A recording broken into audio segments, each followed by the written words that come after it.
müxtəlif davranışlarımız olur, müxtəlif əməllərimiz olur və s.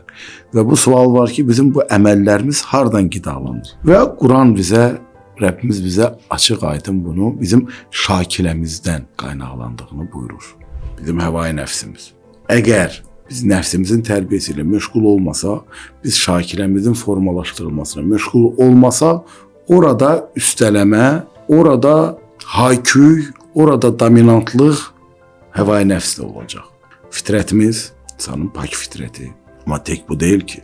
Həvai nəfsin istekləri, vərdişlər, genetik faktor, mühit, assosiasiyalar, təəssüratlar, seçimlər, yaxşı işlər, onların nəticəsi, günahlar, bütün bunların hamısının nəhayətində bizim şakiləmizin yekun bu ana vəziyyəti formalaşır və ruhiyyəmiz ondan asılıdır. İnsan xasiyyətdən daha böyükdür. İnsan mühitdən daha böyükdür. İnsan həvai nəfsin istəklərindən daha böyükdür. İnsanın üstəlikdə fitrət kimi də müttəfiqi var içində. Vicdan kimi də müttəfiqi var. Ağıl kimi də müttəfiqi var. İçindəki bir daxili peyğəmbərlə müttəfiq olma imkanı var. Bütün ilahi peyğəmbərlər, bütün imamlar, bütün ilahi övliyaların bir dənə məsuliyyəti var.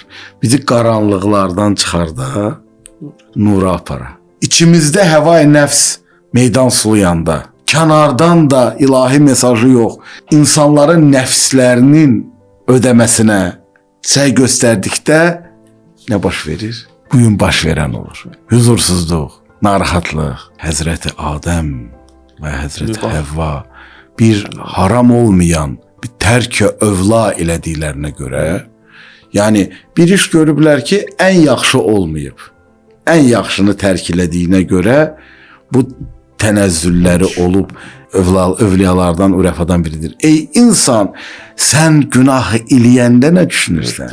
Mütəali şakilə əldə eləmənin yolu iki böyük nemətə bağlı olmaqdan. Quran tədəbbüründən və canlı Quran olan dövrün imamı Əcil Fərəcəhumu, hal-hazırda biz yaşayırıq, İmam Zaman Ağa Əcil Fərəcəhumla insanın bir bağlantısı ola. Özünü onun qəmisində hiss eləyə. Ana xətbi ola. Hər şey oturar yerinə. İnsanın niyyəti elə insanın şakiləsidir.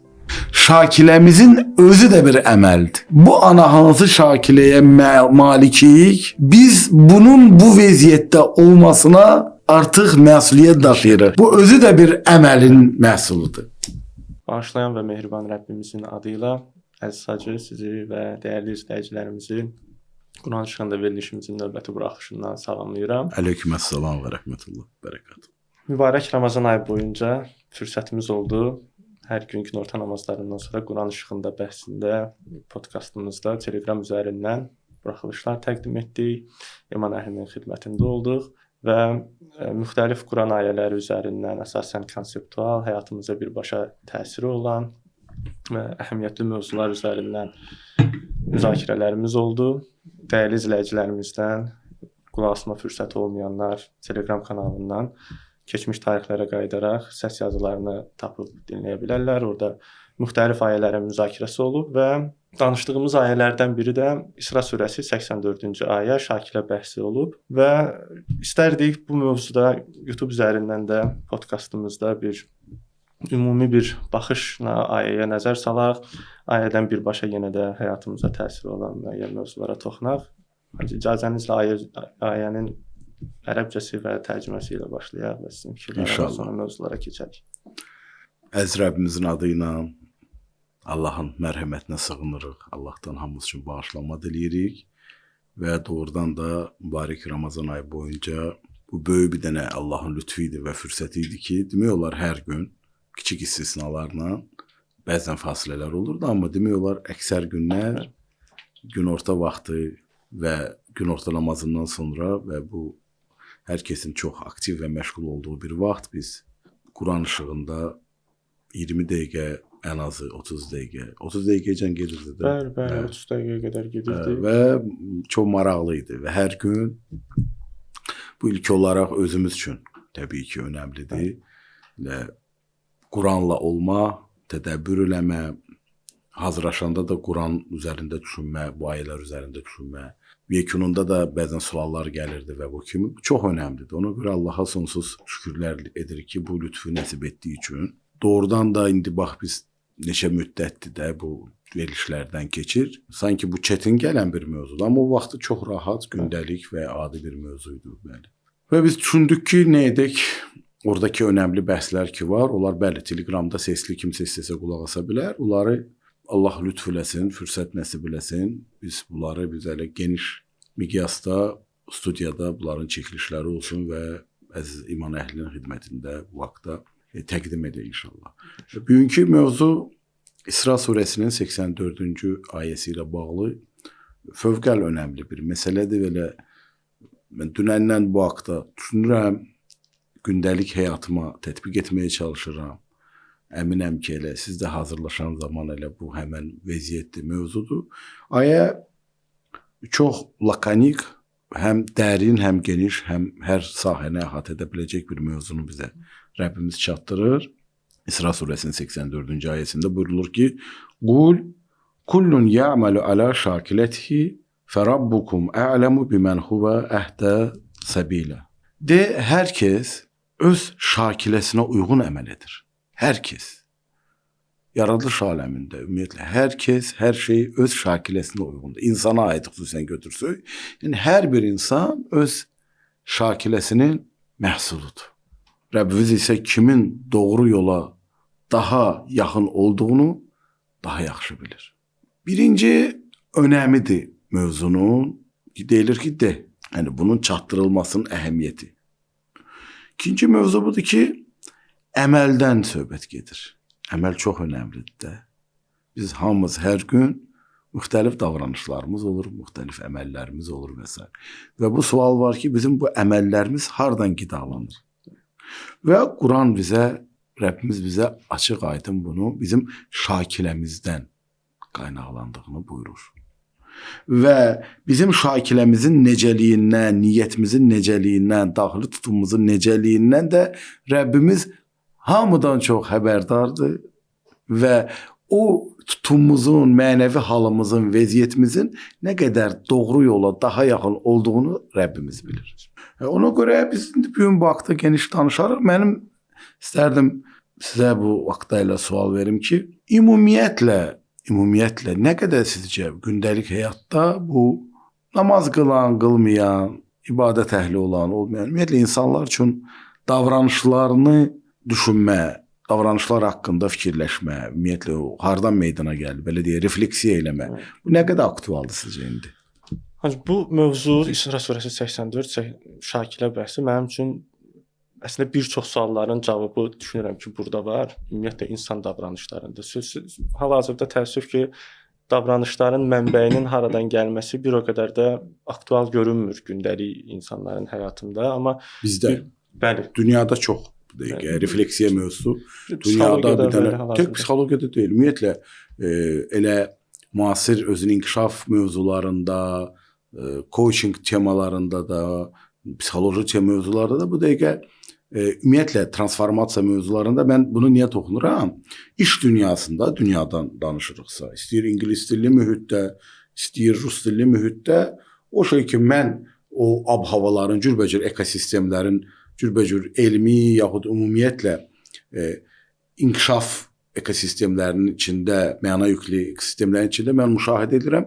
Refleksiya mövzusu çox aktual mövzu. Davranışları... Yəni, davranışları haradakı başa düşməyə hamı çalışır ki, davranışlarını kəşf eləsin. Bizdə necədir? Bu nə qədər hiss edirsiniz? Bizdə bu mövzuda mən düşünürəm ki, təəssüf ki, o səviyyədə hələ də aktuallaşmayıb.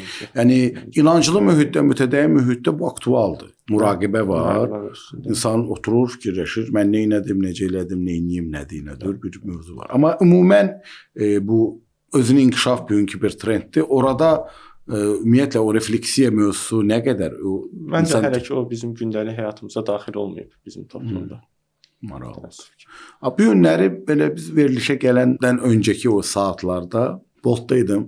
Çox maraqlı, intellektual bir sürücü idi. İndi bu cür olur da bəzən. Tıxac yaradılmış, yaxşı saxlamamaların nəticəsində. O məsələn özü bölüşdü ki, baxın mən bu vəziyyəti gördünüz, hiss etdiniz, mən ona görə maşını o tərəfdən yox, bu tərəfdən getdim və s. bir növ demək istədi ki, mən bax onlar kimi davranmıram da, mən çalışıram daha yaxşı davranam. Sonra davam elədi ki, bunlar görə niyə belə edirsiniz, necə düşünürsünüz və s. Tanımır insan, yəni bir xüsusi tanışlığımız ya qeyri hər hansı bir üzü. Mən də diqqətlə qulaq asıram, elə büyündə Şakilə haqqında danışacağıq da. Dedi, bunlar fikirləşmirlərmi, düşünmürlərmi? Çox maraqlı. Gözləmirdi. Mən soruşum ki, sizcə niyə elə edirlər? O tam şövqlə başladı izah eləməyə. Dedim, necə olsa, nə dəyişsə bunu etməzlər. Dedi, biz cərimə falan və s. Dedim, yox, cərimə mən demirəm. İnsan özündə nə dəyişsə bunu eləməz. Baxdı çox maraqla ki, dedi, özündə nə dəyişir? Dedim, özündə bu nə dəyişsə. Dedim, mən bir verilişlə müzakirəyə gedəcəyəm. Şakiləni müzakirə edəcəyik. Şakilə bizim daxili tutumumuz. O maşını elə saxlamalar, o daxili vəziyyətin nəticəsidir. Bu əgər daxilən düşünsə ki, mən kiminsə haqqına girə bilmərəm, daxilində belə bir bunun möhkəm bir qayda olsa, belə bir dəyər olsa, həqqunnas filan, onun əməlində də bu özünü göstərər. O daxili şakiləsi bunun. Mən elə dedim, ayəndə dedim ki, kullun ya'malu ala şakilətihi, hər kəsin, yəni əməli onun şakiləsinin nəticəsidir və bu şakilələr də dəyişə bilər. Şakilələr dəyişə bilər. Çox maraqlıdır. Adicə bir görsənən bir mövzudur. Maşını necə parklama, harda parklama, necə parklama. Məsələn, biri pis saxlayıb, sən də gəlib biraz da pis saxla, da ki, küçədə keçmək olmasın və çıx get. Bunu etmə, yəni bu məhsuldur, bu nəticədir. Və hər mövzuda bu cür. Biz çox xoşluqla sağollaşdıq. Dedim, namaz qılırsınız? Dedi, istərdim, biraz əyilib qalxmaq çətinliklərim var, fiziki. Dedim, dinimiz, inancımız o şəraitdə elə nə qədər bacarırsız o qədər. Dedi, bədənimdə biraz problemlər var, qüsul almaqda da çətinliklərim var. Gördüm, bu temalardan da bilir. Dedim, onun üçün də təyəmmüm deyilən bir məsələmiz var. Gülümsədik, dedim, şakilə. İçimizdəki o daxili tutumlar, bizi ruhlandıran, şövqləndirən və yaxud bizə mane olan, bizə o mane törədən stereotiplər filanlar, onlar dəyişsə, yəni da bunu toxunmadım, amma o yəqin bunu düşünəcək ki, məsələ tək maşını necə parklama deyil. Mən həyatda özümü necə parklayıram? Mən Allah huzurunda namazımı bir qılıram ya qılmıram və gör nə qədər dəlillər özüm üçün mövzular tapıram. Halbuki o cür saxlayanda yəqin nələrsə içində bir hekayə danışar ki, siz danışırsınız, elə də döyür filan. Mövzu budur. İndi ona görə maraqlı məsələdir.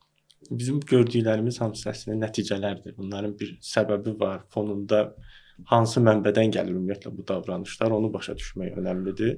Şakilə bəhsi də bizə buna imkan verir. Çox. Yəni biz ümumiyyətlə adam otura gün içində davranışlarının mənbəyini axtarır. Çox.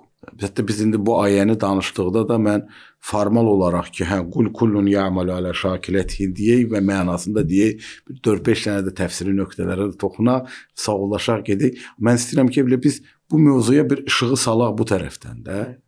Quran bizə deyir ki, davranışları, rəftarları alt qatına gedin. Hansı verdiyimiz reaksiyanın səbəbi nə idi? Hansı qatdan gəlir? Hətta alt qatdan da alt qat var. Orada bir baş çəkin. Əslində oranı həll edəndə nəticəni də daha effektiv düzəltmək olur. Bir var son kiçik hərəkətlər. Müasir dünya rəftarların korreksiyası ilə məşğuldur. Bu gün veriliş qabağı bir süjet üzərində də metaforik düşündüm. Sizdə neçə gün öncədən bir metafor olaraq obrazlı düşünürəm ki, bəşəriyyətin bu gün mənəvi aşınması, mənəvi devalvasiyası, mənəvi o eroziyasının baş vermə, mənəvi tənəzzülünün baş verməsinin necə metaforik, necə obrazla onu çatdırmaq olar ki, başa düşülsün. Həm də rahat, ölçülü olsun, ölçmək olsun. Bunu fiksə eləmək olsun. Sayılmalı hala getirib çıxartmaq. Dırnaq tutma mövzusu diqqətimi çəkib, metaforik olaraq. Onun bir yaradıcı adamla bu haqda danışırdı, sənət adamıdır. Dedi, bu maraqlı metaforudur, mən diqqətimi çəkməyib indiyə qədər. Dedim, baxın, bir anlığa təsəvvür eləyək ki, insanlar dırnaq tutmalarını, bacarığını və yaddaşlarını və təcrübələrini itirirlər. Bir anlığa təsəvvür eləyək. Nə baş verəcək? Ciddi təmizlik problemləri. Belə təmizlik qoyuram qırağa. Lap tutaq ki, elə təmizlədilər də, elə dibini də filanı da, lap estetik baxımdan da, lap elə onların xoşuna da gəldi. Amma nə baş verəcək? Bu başlayacaq, özləri diskomfortda olacaqlar. Nəticələr yaranacaq. Digərlərini yaralamaq təhlükəsi yaranacaq. Çevikliyə nə qədər təsir qoyacaq. Amma bu sadə bir mövzu ilə həll olur da. Hansısa bir kiçik, sadə, adi görsənən alətlə həll olur. Qayçı ilə ya buna uyğun bir yeni vaxtında müdaxilə edib. Deməli, amma bir anlığa təsəvvür ki, unudalar qayçı var bunun üçün. Unudalar xüsusi bunun üçün bir lazımı instrumentlər var, sadə. Bilmirlər. Sonra biri istəyər bunu balta ilə həll eləsin. Dırnağı kəsəndə vurub barmağı da kəsər. Biri tutaq ki, bunu başqa cür yollarına, biri şüşə ilə kəsər, əlini yaralayar. Yəni, biri elə deyər ki, bunu elə, yəqin bunu dişinlə həll eləməlisən, məsələm üçün. Bir deyər elə uzanır, təbiidir də, təbii, bir şey ki, təbiidir, gözəldir, belə danışanlar da olur. Deyər, qoy elə təbii halda geçsin. Çox maraqlıdır. Bir an bu diqqət çəksək, bizim belə bacarığımız olub, yaxud belə bir vərdiş var, belə bir təcrübə var, bunu belə rahat həll eləmək olur. Burada ölçülüdür və görsənir. Mənəvi situasiyada biz çoxdandan bəşəriyyət müasir dövrdə o qayçının olduğu unudulub, o təcrübə ümumiyyətlə unudulub, o xüsusi bunun sadə həll yolları olduğu unudulub və Şakilə tərbiyə olunmasa, Şakiləmiz qaydaya salınmasa, iradə ilə olan prosesdir. Təsəvvürümüzə götürək ki, əməllər nə hala düşər və bu dırnaq tutmaqla bunun mənəvi Şakilənin nə fərqi siz hiss edə bilirsiniz? Bu ölçülü, bunu görmürsən. Daxilimizdə də o qədər elə zərərli yetişən zamanında qarşısı alınmalı olan mövzular olur ki, biz onları nəzarətdə saxlamasaq, onların birbaşa gəlib yükündə. Əslən, heç bu haqda fikirləşilmir. Məsələn, dediyim ki, bu təcrübə itib. İnsanlar ümumiyyətlə ki, mən Şakiləm var və mən Şakiləmi formalaşdırmalıyam, Şakiləmi qorumalıyam, Şakiləmi yetişdirməliyəm, Şakiləmlə məşğul olmalıyam.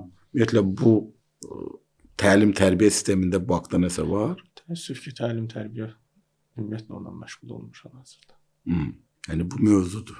Məsələn, əvvəl bədii ədəbiyyat, heç olmasa bədii ədəbiyyat oxuma təsiri necə qoyurdu bədii ədəbiyyat siz? Necə bunu təhlil edirsiniz? Bədii ədəbiyyat bir çox hallarda güzgü rolunu da bəzən oynayır. Orada oxucu üçün fərqli obrazlarla ünsiyyətdə olub, sanki güzgü rolunda o effekti verə bilir ki, burada nəyisə dəyişmək olar, nəyisə daha yaxşı eləmək olar, belə olmaq olmaz. Sanki birini qayçı ilə görür, bu da deyir ki, mənim də qayçım, mən o cür olanda eybəcər görsənərəm, mən də qoy o cür ol. Ya, yaxşı nümunə görün, bədii ədəbiyyatın nə qədər önəmi var.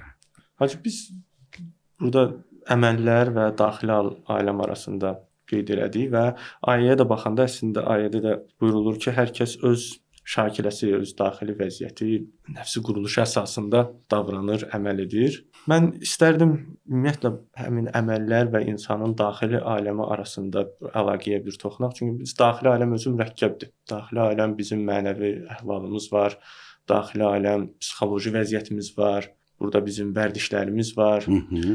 Bu əlaqəni istərdim bir açaq. Nə dərəcədə bu önəmlidir, əməllərimizə nə kimi bunun təsiri var? Ümumiyyətlə, Şakilənin özünün mənasına baxdıqda, lüğət anlamına getdikdə, bu yəni bir növ əhəlləşdirmək anlamınadır. Yəni, o hətta lap lüğət, semantik təhlillərə getdikdə görürük ki, Bu ilkin olaraq dörd ayaqlı heyvanların ayağını bağlamaq üçün istifadə olunan bir kəndir. Yəni bir formaya salma, bir şəkilləndirmə. Yəni bizim daxilimiz, bizim nəfsimiz, bizim həvai nəfsimiz əgər özü özünə qaldığı halda vəhşi təbiət vəziyyətində müdaxiləsiz qalsa, tərbiyəsiz qalsa, biz nəfsimizin tərbiyəsi ilə məşğul olmasa, biz şakiləmizin formalaşdırılmasına məşğul olmasa, orada üstələmə, orada hayküy, orada dominantlıq həvai nəfsdə olacaq. Bizi aşağı dartan və bizi yerə çırpan mövzularla olacaq. Bu çox önəmlidir. Deməli, şakiləmiz nələrdən formalaşır? Siz çox önəmli mövzuya toxundunuz da.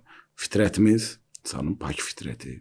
Amma tək bu deyil ki. Həvai nəfsin istekləri, vərdişlər, genetik faktor, mühit, assosiasiyalar, təəssüratlar, seçimlər, yaxşı işlər, onların nəticəsi, günahlar, bütün bunların hamısının nəhayətində bizim şakiləmizin yekun bu ana vəziyyəti formalaşır və ruhiyyəmiz ondan asılıdır. Bizim əməllərimiz şakilədən asılı olduğu kimi hər əməlimiz də şakiləmizi formalaşdırmaqda davam edir. Bu durmadan bir davam edən proses. Sözsüz bizim şakilələrimiz həm də əməllərimizin məhsuludur. Amma o hissəyə gələrik. Daha çox burada mənim toxunmaq istədiyim budur ki, biz əməli etmədən öncəki o an, bizim şakiləmiz bu an nədir? Şakiləmizin müəyyən elədiyi abi hava nədir? Mütali ruhiyyə də odur. Əgər şakiləmizin əhvalı mütəalidirsə, biz təkamülə, biz ilahi rəngə boyanmağa doğru gedirik. Əgər şakiləmizin abi havası bu ana, həvai nəfsin vəhşi təbiətinin, yabanı vəziyyətinin, hüdudsuz istek və filanlarının vəziyyətindədirsə, bizi tənəzzül eləyir, bizi yerə çırpır. Bizim əməlimiz bu ana olan şakiləmizin abi havasının məhsuludur. Deyir, qəflətdə idim elədim. Qəflətdə idim, yəni abi havası, bunun şakiləsinin abi havası, aparıcı, orada üstələmə təşkil edən vəziyyəti, dominant halı, bunun həmən o qəfləti yaradırdı. Çox düşündürücüdür. Bu həll olmasa, toplumların da şakiləsi, toplumun davranışını ortaya çıxar. Ailənin şakiləsi, fərdin şakiləsi, ailənin şakiləsi, toplumun şakiləsi, toplumun şakiləsi. Məsələn, təəccüblənirlər qonaqlar Bakıya gələndə, avtobusa minəndə, metroya minəndə, məsələn, hələ də şükürlər olsun, gənclər durur, yer verir yaşlılara. Şakil, toplumun şakiləsi. Bu ana, bu mövzu yaxşıdır. Bu ana, bu mövzu yaxşıdır. Orada siz qeyd elədiniz, daxili faktorlarla yanaşı xarici faktorların önəmini bizim ümumiyyətlə şakiləmizin formalaşmasında. Bu genetika məsələsidir, mühit tərəfdən olan təsirlər və s. Bunlar ümumiyyətlə nə dərəcədə rol oynayır? Çünki bəzən burada belə bir suallar yaranır ki, kimsə deyir, mühitdir də belə. Yaxud mənim genləri belədir də, ya xarakterimiz belə. Babamın babası da belə idi. Burada insanın üstünə nə kimi bir məsuliyyət düşür ümumiyyətlə? İnsan genlərindən daha böyükdür. İnsan xasiyyətdən daha böyükdür. İnsan mühitdən daha böyükdür. İnsan həvai nəfsin istəklərindən daha böyükdür. İnsanın üstəlikdə fitrət kimi də müttəfiqi var içində. Fitrət. Vicdan kimi də müttəfiqi var. Ağıl kimi də müttəfiqi var. Müttəfiqlər də var. Daxili peyğəmbər, içindəki bir daxili peyğəmbərlə müttəfiq olma imkanı var. Bütün ilahi peyğəmbərlər, bütün imamlar, bütün ilahi övliyaların bir dənə məsuliyyəti var. Bizi qaranlıqlardan çıxarda, nura apara. Şakiləmiz qaranlıqdadırsa, qaranlıqlardadırsa, qaranlıq şöbələrdədirsə, əməlimiz də, davranışımız da qaranlıq olur. Zülmətdə olur. Və bizim şakiləmizi dəyişmə imkanımız var. Bəli. Və yox, biz bu içimizdəki vicdan, ağıl, fitrətin duyğuları, bütün bunlar mütəali başlanğıclar. Üstəlik içimizdə olan o generatorlar, mühərriklər, aliliyə can atma, gözəlliyə can atma, bütün bunlar hamısı özü özlüyündə nemətdir.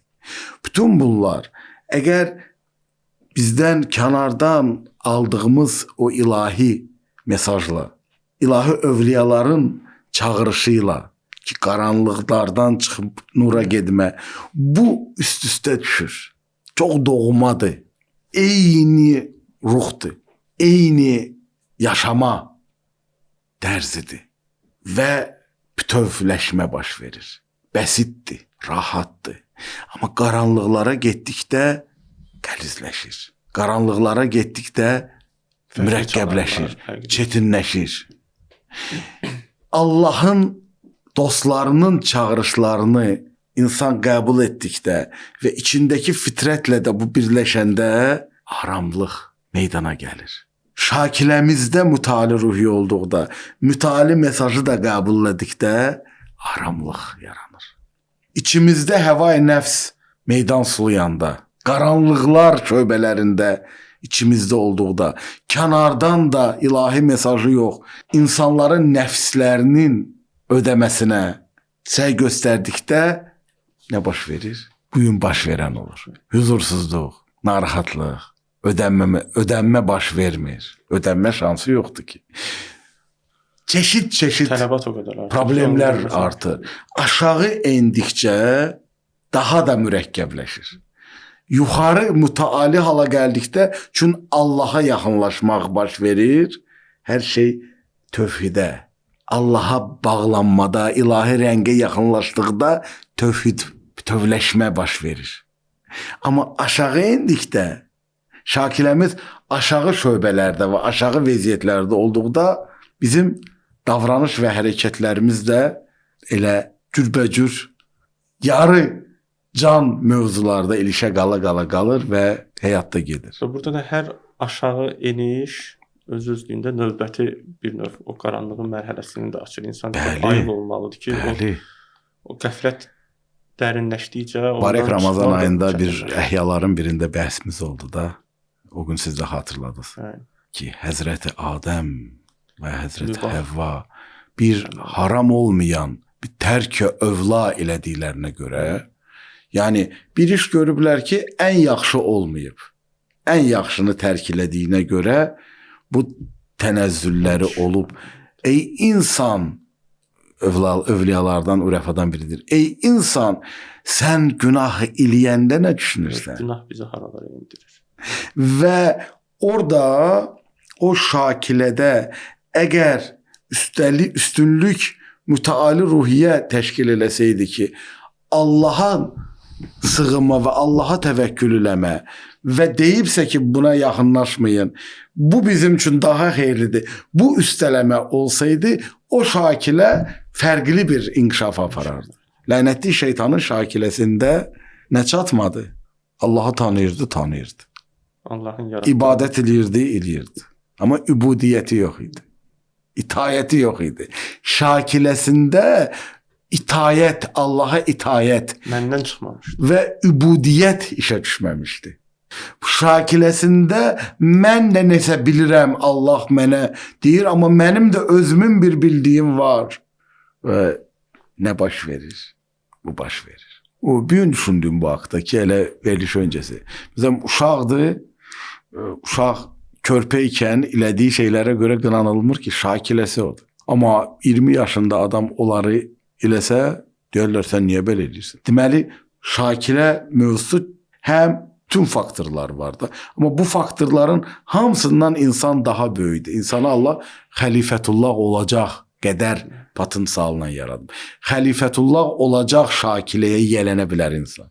İnsanın həm tərəqqisində, həm tənəzzülündə bir növ limit. Bu da ilahi kitaba bağlanma və Əhl-i əleyhissalam, Allahın salamı olsun onlara bağlanma.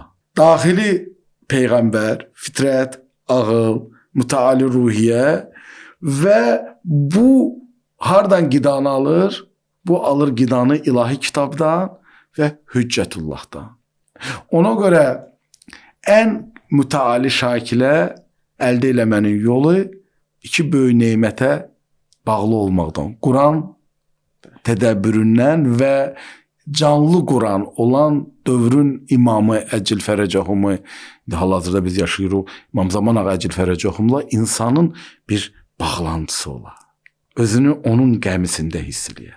Özünü onun ilahi planında, ilahi layihəsində görə. Şakiləsinin aparıcı həddi bu ola. Aparıcı xətti bu ola. O ana xətt bu ola. Hər şey oturar yerinə. O içindəki o qüvvələr ki var ki, istəyir bilmə ilahi rəngə boyanar. Əgər İmam Zaman Ağa Əcil Fərəcəhumun intizarında bu əhvalla yaşasa. Davranışlarını o şəkilləndirir. Bu əhval şəkilləndirir. İstəyir bacara, qüdrətə can ata, bilə Hüccətullahın zümrəsində olduğu vaxt, İmam Zaman Ağa Əcil Fərəcəhumun zümrəsində olduğu, qəmisində sərnişin olduqda, xidmətçi olduqda həqiqi qüdrətdən ilahi rəngə boyanmış qüdrət. Qalan hamısı boş-boş şeylərdir. Gəlib gedən şeylərdir. Üçüncü fövqəldir. Buracan sual varsa buyurun, üçüncüyə də qayıdarıq. Üçüncü mühərrikimizə. Üçə keçək. Yaxşı. Üçüncü mühərrik önəmlidir. Üçüncü mühərrik ləzzət, zövq, sevgi, ideal axtarma, tapınma, ibadi mühərrikdir. Bunların hamısı bir mühərrikdədir. Ki, sadə dildə ləzzət duyma. İnsan ləzzət ardıncadır. Ən ali ləzzət yerlə göyün bağlantısını təmin edəcək ilahi imam Əcil Fərəcəhum Hüccətullahın qəmisində olanda əldə eləmək olar. Ən ali ləzzət oradadır. Bundan kənar gölməçələrdir. Bundan kənar feyklərdir. Bundan kənar imitasiyalardır. Bundan kənar yalançılardır. Cansızdılar. Bərəkətsizdirlər. Çünki o şəxsdir ki, Qədr gecəsində bütün mələikə, bütün mələkut aləmi onun huzuruna gəlir. Kamil insan odur. Və o yerlə göyün bağlantısının vasitəsi odur. Ona görə bir var insan başını qata yalancı nəsnələrə, bir də var gələ bu əhvala, şakiləsi bununla yoğrula. Şakiləsini İmam Zaman Ağa Əcil Fərəcəhumun intizar ruhiyyəsinə yoğra və yerini bu varlı aləmində burada görə. Onda nə olar? Onda hər şey düzələr. Hər şey. Fitrət bunun ardıncadır. Ağıl bu ışığı bunun üçün salır. İnsan haqla batılı ayıra bilsin. Və bütün bacarıqlar da bu istiqamətdə səfərbər olur. Onda adamın təhsili də, işi də, ruzudalıca getməsi də, fərdi həyatı da, qayğıları da, ailəsi də, dostları da, ictimai məsuliyyətləri də, hər şeyi bu gözəlliklə zinətlənər əməldə. Çünki şakiləsi qaydaya düşür. Ona görə şakilə mövzusu elə çox önəmlidir ki, kullun ya'malu ala şakiləti. Əgər biz şakiləmizi potensialını xəlifətullah standartına yaxınlaşdırsaq, onda nə olar? Fərəbbukum ə'ləmu bimən huvə əhdəsə bilə. Allah da bilir də nə var nə yoxu bilir. İnşallah. Bir də deyirik əməllər də niyyətə bağlıdır. Bəli. Və şakilə ilə niyyət arasında da bir əlaqə var. Bəzən bizim toplumda da var, əsas niyyətin təmiz olsun, niyyətin yaxşı olsun. Ümumiyyətlə, nə kimi burada əlaqə var? Biz niyyətin özü də bir düzəldilməli mövzudur. O da yenə də bunlar bir-birindən həm də əks əlaqədə olan mövzular. Şakilə birinə bağlı. Ümumiyyətlə Həzrət İmam Sadiq əleyhissalam buyurur ki, niyyət əməldən üstündür. Diqqət edin, niyyət əslində əməlin özüdür. O cür ki, müfəssirlər təqdimləyirlər, insanın niyyəti elə insanın şakiləsidir. Şakiləmizin özü də bir əməldir. Bu ana hansı şakiləyə malikik, biz bunun bu vəziyyətdə olmasına artıq məsuliyyət daşıyırıq. Bu özü də bir əməlin məhsuludur. Ona görə niyyət elə şakiləmizdir. İnsan daxilimizdə hansı niyyəti varsa, o niyyət nədənsə qidalanır da və biz oyuq. Bizim kimliyimiz odur. Ona görə niyyət həll edicidir. Və nə qədər niyyət mütəalidir, nə qədər niyyət xalisdir, nə qədər niyyət ilahi rəngə boyanıb, şakiləmizin deməli mütali vəziyyətinin elə şakilə və niyyət budur. Əməl də buna uyğun nə olur? Nurlanır. Və qalıcı olur. Və qalır. Allah bizdən keyfiyyət istəyir də. Allah bizdən keyfiyyət istəyir. Burada bir çalar da çıxır. Baxın, o gün Barcelona, falan, Portuqaliya, İspaniya bir neçə saat işıq olmadı. Nə oldu? Bütün generatorları aldılar. Yaxşı, o generator da sonra qutardı. Sonra nə? İnsan bu qədər məhduddur. İnsan bu qədər məhduddur. İnsan bu qədər acizdir. Bu qədər məhduddur və bu qədər acizdir. İnsan neydən asılıdırsa odur. Biz müasir dövrümüzdə bir onlayn asıllığımız var, digital asıllığımız var. Biz neydən, nəyə bağlıyıqsa, nəyə vurğunuyuqsa biz oyuq. Şakiləmizdə o mühüm hissədir. Bizim şakiləmiz nə üçün ürəyi gedir? Biz ona baxmalıyıq da. Niyyət də elə həmin o şakiləmizdə o ana vəziyyətimizin hasilatıdır. Burada sən dediniz, şakil özü həm də əməldir. Bəli. Və əməl məsələsində də bir çalarda mənim üçün yanılır. İnsan ilahi tövfiqat məsələsi. Bəli, bəli. Bu tövfiqatı biz bəzən deyirik ki, tövfiqatımız olmadı falan, hansısa bir işi görmək üçün. Bu tövfiqatı da bir növ həmin o şakilə keçmiş əməllər formalaşdırır. Burada da yenə də bir əks əməl məsələsi. Bəli, tövfiqat ləyaqət olan yerə aid olur da. Allah ləyaqət olanda tövfiqat verir. Deməli, tövfiqatı yaradıcı mövzular var, tövfiqatı aradan aparan, səlbiləyən mövzular var. Məsələn, insan ağ valideyn olsa, tövfiqatı olacaq, olmayacaq. İnsan dünya vurğunu olsa, tövfiqatı olacaq. Bizim tövfiqatımızın olması bizim ləyaqətimizə bağlıdır, bizim şakiləmizə bağlıdır. Belə deyil ki, insan bugün nə istədiyini eləyəcək, sabah da məsələn, başqa bir daha yaxşı əməl eləməyə müvəffəq olacaq. Allah lütf eləsə. Baxın, kəlami baxımdan, İslam kəlam elmi baxımdan neçə cür baxış var da burada. Məsələn, bir əşairə baxışı var ki, da həll olub bizlik bir şey yoxdur. Bu heç. Bir baxış da budur ki, bizlikdir hər şey. Məsələn, Mötəzilə baxışıdır. İnsan üçün. Elə bizlikdir hər şey. Bir də var Əhl-i Beyt əleyhissalamın məktəbinin baxışı. Bu baxış budur ki, beynabeyindir. Biz gərək var olaq. Allah bizi varlıq versin, ağıl versin, şuur versin, dərk versin, danışa bilək, bir-birimizi indi başa düşə bilək. İşıq olsun, məkan olsun, bütün bu mövzular olsun, bütün bunları eləmək üçün də bizim iradəvi əhvalımız olsun, əzmimiz olsun. Bu qədər faktorlar hamısı bir yerdə ki, həm Allahın yaratdığı tövfiqat olmaqlıq potensialı, həm də bizim varlığımız və bizim iradəvili imkanı və seçimimiz. Bunlar üst-üstə düşəndə nəsə baş verir. Bəli, ona görə də biz deyə bilərik ki, bizim şakiləmizin mövzusu çox önəmlidir. Təlim-tərbiyə sistemi şakilə üzərində formalaşmalı. Şakilələri paklama, təskiyə eləmə, şakilələri inkişaf elətdirmə.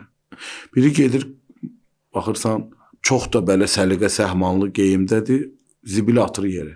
Şakiləsi səliqə səhmanlı geyimdə olmaq həddini ona anladıb, amma zibili yerə atmamağı anlatmayıb. Bir bu metaforanda fikirləşirdim ki, məsələn, tutaq ki, iki gənc ailə qurmaq istəyir. Təbiidir də, ikisi də çalışır ki, bir-birinə daha yaxşı görsənsin. Amma fiziki hazırlıqlar gedir. Nə bilim, geyim, səliqə, səhman və heç təlimi var. Adətən zahirdə ilişir qalır elə. Heç təlimi var ki, bunun ki, bu haqda yada salan var ki, siz mənəvi şakilələrinizi də bir səliqəyə salın, sabah bir-birinizi mənəvi halınızı da səliqə səhmana salın. Və yaxud mənəvi əhvalın səliqəsini görmək istəyən zövq və tərbiyə varmı? Ki biz yetişdirilə, gənc nəsil bu zövqlə yetişdirilə ki, orada qarşı tərəfin şakiləsinin gözəlliyini kəşf edə bilsin. Yəni bu hal-hazırda toplumda olan bir çox ailə problemlərini də birbaşa həll edə bilər. Hər şeydə, təhsildə də. Təhsilə o gözlə, o şakilə ilə baxa ki, bu mənim Allah bəndə olmağıma, Allaha bəndə olmağıma, faydalı insan olmağıma, insanlara xidmət edə biləcək, ruzumu qazanmağıma, bir ubudiyyət gözü ilə baxmağa. Ailədə o cür, hər şey o cür. O cür olmayanda tənəzzül baş verir. Bizim bütün davranışlarımızda bir növ təsir, ictimai, fərdi, ailə, iş münasibətlərində insanın verdiyi bütün qərarlar, atdığı addımlarda birbaşa şakilənimiz rolunu o gün biz Hikmət evində danışdıq bunu. Bir var adam namaz qıla ki, qılmalıdır. Bir də var namaz qıla ki, Allah üçün darıxıb. Şakiləsi bu cür ola. Allahım, darıxmışam sənin üçün. Nə yaxşı gəldi namazın vaxtı. Ya gününü elə tənzimləyə ki, içindən darıxa Allaha bəndə olmağa. Mənim yadıma gəlir ki, 18-19 yaşımız var idi. Sovet təzə-təzə dağıldı idi. Yeni gənclik dinə imana gəlirdi. İndi Allah bizə bir cürdə lütf eləmişdi ki, yəni Allah rəhmət eləsin indi. Hansısa imanlı, mömin insanlar nə vaxtsa dua eləyiblər, onun bərəkətindən ösə bir dinə imana gəlmə və o vaxt bir şövq var idi. Yeniyetmə və gəncliyin ki, inanca təzə gəl. Bizim bir şövqümüz var idi ki, mən neyniyim? Allah razı olsun. Nə xidmət edeyim? İnanca gələn vaxtı şakiləmiz də buna uyğun olaraq yenilənmişdi. İndi təəssüflər olsun, biz bəzən namaz qılırmı övlad? Hə, qılırsa kifayət. Biz onun zövqünü almağı və onu yaşamağı və onu iradəvi hiss etmə və şakilələrinin tutumunun artırılması istiqamətində özümüz nümunə ola biləcək həddə ilk olaraq, məsələn, görün nə qədər dəyişər. Və bu şuar və pafosla baş vermir, bu yaşamaqla baş verir. Ki biz, nə yaxşı ki, Məhərrəm səfər var, gəlir, qəlblər dirilir. Nə yaxşı Ramazan ayı var, gəlir, qəlblər dirilir. Nə yaxşı ki, indi məsələn, bu Ərbəyin Kəlimiyyə var, bu 40 günlük mənəvi fürsətində, sonra da Zilhiccə ayı gəlir. Nə yaxşı ki, Ərbəyin var. Bunlar maraqlıdır ki, insan şakilə, məsələn, adam var ki, yox, mən Ərbəyinə getməliyəm, mən Ərbəyinə getməsəm, mən özümü bir cür alındırıb getməliyəm. Şakiləsində bir Hüseyin var. Var mövzudur da. Fürsətləri görmək istəsək, əslində şakiləmizi də düzəltmək üçün nə qədər fürsətlər qoyub. Tutun, 24 saat. 24 saat. 24 saat. 24 saat imkan. Hacı biz deyirik ki, şakilə dəyişilə biləndir və onu düzəltmək mümkündür. Həmçinin qeyd elədiniz ki, şakilə var ki, namaz üçün darıxır. Yəni bir insan hardan başlasın, şakiləsini necə düzəltsin? İnsan nə üçünsə darıxır da. Yəni hamımız axır nə üçünsə darıxırıq. O hala necə gəlsin ki, o darıxmaq hamımızda var da. Məsələn üçün hisslərin düzgün yerdə istifadə etsin. Yeniyetmə vaxtı, uşaq vaxtı bir Sovet dövründə bir kino var idi. V moей смерти прошу винить Каму К, nəsə belə təqribi adı. Mənim ölümümdə filan kesi müqəssir bilir. Filmdir də bir. Bunun yəni bu yaşaya bilmir bir tutaq ki bir fərdsiz və bunu ishar eləyir.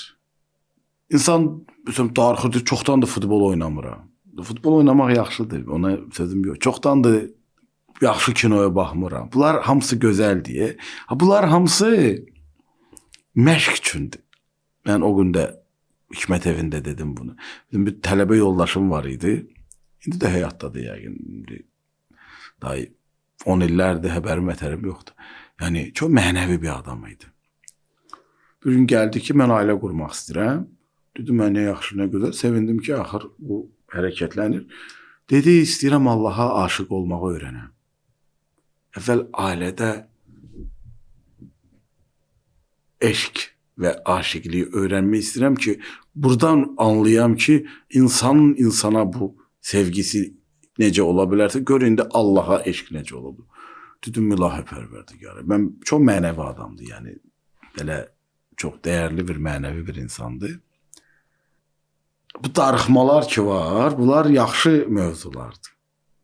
Ki adam həqiqi darıxmalı mövzusunu başa düşə ki, bu darıxma potensialı mübarək potensialdır.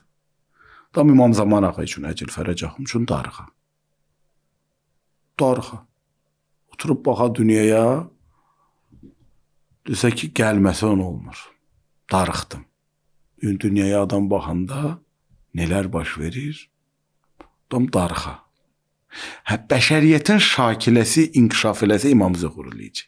İmam qeybdədir çünki şakilələr buna yetişməyib. Şakilələr yetişməyib. Əbazərin şakiləsi yetişmişdi. Salmanın şakiləsi yetişmişdi. Əmmarın şakiləsi yetişmişdi. Əbəlfəz ağanın şakiləsi yetişmişdi. Həzrəti Zeynəb salamullah aleyhanın şakiləsi yetişmişdi. Ələkbər ağanın şakiləsi yetişmişdi.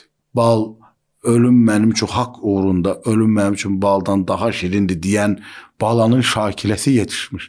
Həbib ibn Məzahirin şakiləsi yetişmişdi. Şakilə yetişəndə hər şey, əməl ona uyğunlaşır. Yəni şakilə, mühüm məsələ insan həyatında insanın o şakiləsinin yetişməsidir. Allah bizə nəsib eləsin. Bu əhvalımız, ruhiyyəmiz, şakilələrimiz yenilənsin, inkişaf eləsin, əməllərimizə keçsin. Mən təşəkkür edirəm ki, bugün vaxtda danışa bildik. Allah razı olsun. Təşəkkür edirəm, gözəl müzakirəmiz oldu. Dinləyicilərimizə də təşəkkür edirik. Vaxt ayırdıqları üçün. İnşallah növbəti buraxılışda. İnşallah Allah özü lütf eləsin. Allah bizə mərhəmət eləsin, şakilələrimiz qaydasında olsun. Allaha bəndəçiliyimizdə davamlı olaq inşallah. Amin. Çox sağ olun. Sağ olun.